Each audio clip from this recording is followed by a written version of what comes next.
Faly misaotranao zahay ry Andriamanitra rainay io. Raha tonga amin'ny fotoana famaranana ity Zaikabe fa 2020 ny FKTLM atao eto Manakara ity. Nandrenesanay ny teninao sy ny fampianarana maro. Ahafahanay nanorona ny finoanay tamin'ity Zaikabe ity. Hoentinay miatrika ny Zaikabe amin'ny ho avy indray. Saotranao zay ny fahatanterahany programa rehetra zay ny volavolainy, ny fandaminana maro samihafa ka nahatonga anay amin'izao famaranana ny Zaikabe zao. Vavaka manokana zay ny ahafahanay mandre ny teninao amin'ity maraina ity, na ho an'ireto tanora maro eran'ny Madagasikara sy ny any ivelany izay manatrika eto, na reo zay manaraka ity Zaikabe ity amin'ny alalan'ny teknôlôjia vaovao. Ka ahafahanay mandre ny teninao, mba ho vadifantsika ao am-ponay, ny teninao manorina anay, ary ny teninao manangana, ary ny teninao no manome ny fampanantenana. Ny anaranao ry Jesosy Kristy tomponay no ametrahanay izany vavaka izany. Amen. Tonga amin'ny fotoam-pamaranana tsika ry tanora malala.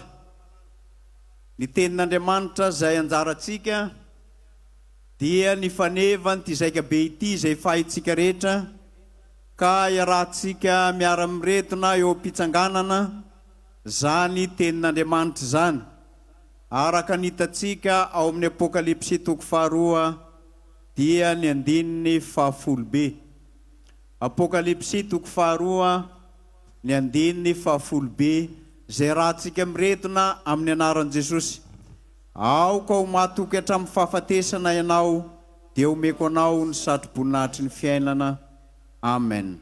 Ray masonao manamasinanay ny fahamarinana, ny teninao ny fahamarinana. Amen. Re tanora malala, ampitomboina ao aminareo mandrakarivany ny fahasoavana sy ny fiadanana avy amin'Andriamanitra raitsika sy Jesosy Kristy Tompo. Amen. Ny tenin'Andriamanitra faneva anjaratsika ry tanora malala dia nalaina avy amin'ny soratra Jaona apôstôly, zay nanatry maso ny fijoroana ny mampianatra Jesosy azy, nandalo zavatsarotra teo amin'ny fitondram-piangonana, indrindra fa teo amin'ny fitondram-piangonana tao anatin'ny fanjakana Romanina. Ao anatin'izany fahasarotan'izany no nanoratany Jaona apôstôly ny teny faminaniana mahakasika ny amin'ny ho avy, nefa teny faminaniana mahakasika ny amin'ny fiainam-panahintsika ankehitriny koa zany tenin'Andriamanitra zany. Ambarany faneva, aoka ho mahatoky hatramin'ny fahafatesana ianao, dia homeko anao ny satro boninahitry ny fiainana. Tamin'ny andro ny fanjakana Romanina, zay nanoratany Jaona apôstôly ity Apokalipsy ity ry tanora malala, dia anisan'ny fomba fanao tamin'izany fotoana zany ny fanaovana ho lahara-pahamehana ny fifaninanana ara-panatanjahantena tao amin'ny fanjakana. Ary zany faninanana ara-panatanjahantena zany no raisin'ny apôstôly Jaona ka ilazany fa ny atleta na ny mpiazakazaka dia tsy maintsy mandrombaka ny satro boninahitra satria miteraka laza eo amin'ny fiainany zany. Amin'izany fandrombahana ny satro boninahitra zany anefa dia misy mandrakariva ny fifehezantena, misy mandrakariva ny tanjona, ary misy mandrakariva ny fanatanterahana ny zavatra rehetra ho any amin'ny fampanantenana ka azahoana n'izany satro boninahitra zany. Fa satro boninahitra mandalo ihany zany, zany tany amin'ny fanjakana Romanina zany, satria satro boninahitra mety lozany avy amin'ny ravikazo zay natao tamin'ny lohan'izay mpandresy ho mariky ny fandresena zay nananany. Fa isika kosa dia Jesosy Kristy no miteny eto fa zay rehetra mahatoky hatramin'ny fahafatesana dia omeny tompo satro boninahitra, nefa satro boninahitry ny fiainana ary satro boninahitry ny fiainana maharitra mandrakizay zany. Tsy ravikazo intsony no asatroka atsika satria mety maina sy mety lo reny rehefa tratry ny andro, rehefa tratry ny fotoana. Fa zay omena atsika dia ny vatsy maharitra mandrakizay omeny Jesosy zay rehetra mino azy. Zany satro boninahitra mety lo zany dia satro boninahitra tsy maharitra, satro boninahitra fomena ny olombelona avy amin'ny fitondram-panjakana Romanina. Saingy nomeny tompo atsika kosa dia ilay maharitra mandrakizay. Nahoana moa ny apôstôly Jaona nanoratra ity tenin'Andriamanitra ity ho an'ny fiangonana tao Smirna, satria tsy tsapany ny zavatra niainan'ny fiangonana tamin'izany fotoana izany. Ny fiangonana mandalo ady, mandalo sedra, fiangonana napahoriana, fiangonana misedra ny kolotsaina sy ny fomba amam-panao ny fanjakana Romanina. Nataon'ny fanjakana Romanina ho lara-pahamehana mantsy ny fiankofana sy ny fivavahana amin'ny amperora Romanina, ka zay rehetra manatanteraka zany fiankofana amin'ny fanjakana na ny sarin'ny mpanjaka amperora Romanina zany dia voalaza fa olon'ny fanjakana, olona matanteraka ny andraikitra sy ny adidy eo anatrehan'ny fitondram-panjakana. Zay rehetra mandany zany kosa dia fahavalony zany fanjakana zany, satria tsy manatanteraka zay rehetra nampanantenaina azy. Eto amin'izao tontolo izao ry havana dia misy mandrakariva ny fakapanahy, ny tsindry maro samihafa mety maniry antsika sy manery antsika hiala amin'ny finoana. Kanefa Jesosy ny miantso antsika ka manao hoe zay mahatoky hatramin'ny fahafatesana nomeko ny satro boninahitry ny fiainana. Didy ry tanora malala nomeny Jesosy antsika mahatoky, tsy hoe miteny amintsika ny tompo hoe zay rehetra malaza nomeko ny satro boninahitra, fa ambarany kosa fa zay rehetra mahatoky.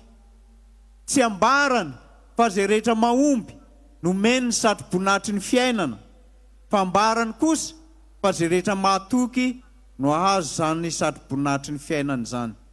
Ny fahatokiana mantsy dia fijoroantsika tsy miova amin'ny finoana amin'ny fanarahanan'i Jesosy. Tsy hoe rehefa mora isika na rehefa mandalo ny zavatsarotra tahaka ny tafio-drivotra dia hivadika ny amin'ny finoana. Tahaka ny fara anankiray eny amin'ny ranomasina isika, na tahaka ny fara anankiray ao ambonin'ny sambo mamakivaky ny alin-drano eo amin'ny fiainana. Nefa amin'izany famakivakiana ny alin-drano, ny onja mahery vaika zany dia tsy mampietsika ny fanilo na ny fanazavana entin'izany sambo mitondra fanilo zany, ny onja na ny fahamaizinana manodidina azy. Zany koa no antso antsika tanora kristianina, antsoin' Jesosy tsika mba hijoro mahatoky tsy miova na inona zava-mitranga amin'ny fiainantsika. Mety mbola azon'ny tompo antoka amin'ny fiainana ve isika ka ho mahatoky tokoa amin'ny andraikitra nakinin'i Jesosy amintsika, ho mahatoky amin'ny zara fanompoana, ho mahatoky amin'izay inoantsika ary ho mahatoky amin'izay ijoroantsika.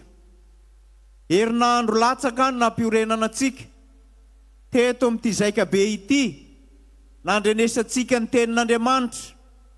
Ao anatin'izany ny tanjon'izany Zaikabe zany dia ny hanamafiorina ny finoana izay efa nanantsika.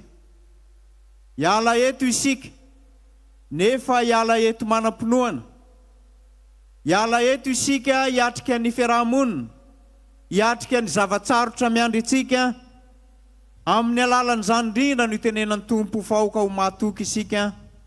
Eny, na dia mandalo ny zavatsarotra satria ny Tompo no momba antsika. Ambarany tenin'Andriamanitra koa fa misy vidiny lehibe ny fatoky antsika an'Andriamanitra. Zany vidiny zany dia ny fijoroantsika hatramin'ny fahafatesana. Ambaran'ny Tompo fa ny finoana marina dia hatramin'ny fahafatesana, tsy ho levon'ny zavatsarotra, tsy andalo ihany, fa hajoro ao anatin'izany izy. Ry tanora malala, ny kristianina tany Smirna dia fa nandalo ny fanoherana maro samihafa, ao ny fanompoan-tsampy, ny fivavahana amin'ny Kaisara, napiditra azy ireny tany am-ponjy zany, na tonga azy ireny ny sedra fantrany zany, ary ny afara tamin'ny famonoana ny maro tamin'izy ireny aza. Nevekana ny filohan'ny sinoda tany Smirna, na ny bisopy tany Smirna, atao hoe Polikarpa izay mpianatra Jaona, tamin'ny taona 550 taorian'i Jesosy Kristy, dia nisamborina izy tamin'izany fotoana izany ka nilazaina hoe raha mandany Jesosy Kristy ianao dia tsy ho tapahana ny lohanao. Saingy namaly izy 420 taona ny nanompo ny Tompo, ary tsy nanao ratsy tamiko izy. Ahoana ny andavako ilay mpamonjiko. Nidorana velona vokatr' izany finoana mafy zany ny eveka Polikarpa, fa natoky hatramin'ny fahafatesana izy, tsy niova na dia tao anatin'ilay lafo nandoroana azy. Mety maro koa ny lelafo manodidina antsika, ary mety maro ny fahasarotana, saingy misy vidiny eo anatrehan'i Jesosy ny finoantsika, ary tsy faty antoka ho an'ny Tompo na faty antoka ho antsika zany finoana velona mandra-pahafaty amin'ny fanarahana an' Jesosy zany. Homeny Tompo valisoana satro boninahitra izay rehetra mahatanteraka ny fiarahana aminy, ka tsy niova, tsy nivadika tamin'ny fotoana rehetra. Ny teny Grika ampiasaina amin'ny hoe satro boninahitra eto ry tanora malala dia Stefanos no ilazany azy, fa tsy diadema. Zany hoe mizara roa ny satro boninahitra. Ny satro boninahitra anankiray atao hoe Stefanos dia satro boninahitra omena ny mpandresy na zay rehetra nahatanteraka ny fiazakazahany zany. Ny diadema kosa dia satro boninahitra omeny mpanjaka ary satroka ihany, saingy satro boninahitra tsy mitovy amin'ilay nolazaintsika teo zany, satria misy fahasamihafany reto satro boninahitra anankiroa ireto. Ny satro boninahitra Stefanos zany dia satro boninahitra fandresena izay nomena ho an'ny atleta mpandresy, no entina ilazana koa ny satro boninahitra omeny Tompo antsika ho valisoa amin'ny fiainana mandrakizay omena ny mino. Saingy ny diadema izay omena dia tsy hafa fa satro boninahitra omena ho mariky ny fahefana ho an'ny olona anankiray izay tondra firenena ny diadema. Zany hoe satro boninahitra omena ho an'ireo amperora, ho an'ireo mpanapaka maro samihafa ny diadema. Fanepana tena ny Tompo omena antsika dia tsy izany satro boninahitra ananantsika fahefana amin'ny fitondran-draharaha amin'izay anjara fanapahana omena antsika, fa ny satro boninahitry ny fiainana Stefanos, izay satro boninahitra omena ho an'ny mpandresy ary satro boninahitra maharitra mandrakizay. Rehefa maty mantsy ny manam-pahefana dia esorina aminy ny diadema izay satry boninahitra fa tsy miaraka aminy fa atolotra ny hafa kosa zany. Fa ny Stefanosy kosa ilay satry boninahitra dia omena antsika, tsy esorin'Andriamanitra amintsika zany fa hiaraka amintsika mandra-pahafaty satria zanak'Andriamanitra tsika. Eto amin'ny Apokalipsy 2:10 dia lazainy eto fa ny satry boninahitry ny fiainana no omena ny olona izay mahatoky ny tompo hatramin'ny fahafatesana. Amin'ny Apokalipsy 3:10 dia mampitandrina antsika ny tompo mba tsy hisy haka zany satry boninahitra Stefanosy omeny tompo antsika zany. Ny Apokalipsy 4:10 ny olona 420 dia misotra mitondra satry boninahitra eo anatrehany seza fiandrianan'Andriamanitra satria efa mifanjakana maritra mandrakizay izy. Ny Apokalipsy 4:2 ilay mitaingina soavaly fotsy dia nomena ny satry boninahitry ny fandresena satria efa naharesy izy ireo. Ny Apokalipsy 4:21 ilay vehivavy mitafy masoandro dia mitondra satry boninahitra kintana 20 izay tsy hafa fa ny fiangonana efa nandresy ny herin'ny fahafatesana zany. Ny satry boninahitra omenantsika dia satry boninahitry ny fiainana, valisoa omeny Kristy ho an'ny FKTLM zany. Io no mpanantenana omenantsika amin'ity Zaikabe 2:20 atao eto Manakara ity. Ny FKTLM dia mpanantenan Jesosy. Azo zany satry boninahitra zany, satry boninahitry ny fandresena, tsy atsointsika hoe diadema izay efa amboninahitra eto amin'izao tontolo izao zany, fa atsoina hazo ilay satry boninahitry ny fiainana maharitra mandrakizay isika. Eto am-pamaranana ry kristianina malala izay manatrika ity fotoana ity, isika tanora manatanteraka ny Zaikabe, isika izay miaino ny tenin'Andriamanitra amin'ity maraina ity, tsy miantso antsika fotsiny ny tenin'Andriamanitra amin'ity maraina ity, fa manome fampanantenana antsika kosa fa omen'Andriamanitra satry boninahitra maritra mandrakizay ny mino azy. Aza matahotra ny herin'ny fahafatesana, ny herin'ny ratsy, ny fahasarotana, fa tsy hahafaka ny satry boninahitra omen'Andriamanitra antsika ireny, satria ny tompo ilay manana ny hery sy ny fahefana no hanome antsika zany satry boninahitra maharitra mandrakizay zany. Jesosy mihitsy no hanome antsika ny satry boninahitra eo amin'ny lohantsika tsiray, satria izy ilay efa nandresy ny fahafatesana, nitsangana tamin'ny maty no efa mampanantena antsika amin'ity Zaikabe ity. Ny fanevantsika fiangonana Loterana Malagasy dia maniraka antsika ka miteny hoe mitsangana, mihazava fa tonga ny fahazavanao. Andeha ody isika hitondra zany fahazavan'i Jesosy Kristy zany, hitsangana satria efa nandre ny tenin'Andriamanitra, hitsangana satria efa velo ny finoana, hitsangana satria voahiraka ka hanome toky ireo namantsika koa mba hatanteraka ny fiazakazahana ka samy hatoky hatramin'ny fahafatesana mba hahazo ny satry boninahitry ny fiainana. Voninahitra ny eo an'Andriamanitra ray zanaka ary fanahy masina izay azy hatramin'ny taloha indrindra haritra mandrakizay. Amen. Mitsangana handray ny fitahiana. Ny fitiavan'Andriamanitra ray, ny fahasoavan'i Jesosy Kristy tompontsika ary ny fiombonana sy ny firaisana amin'ny fanahy masina ho aminareo rehetra hatramin'izao ko mandrakizay. Amen.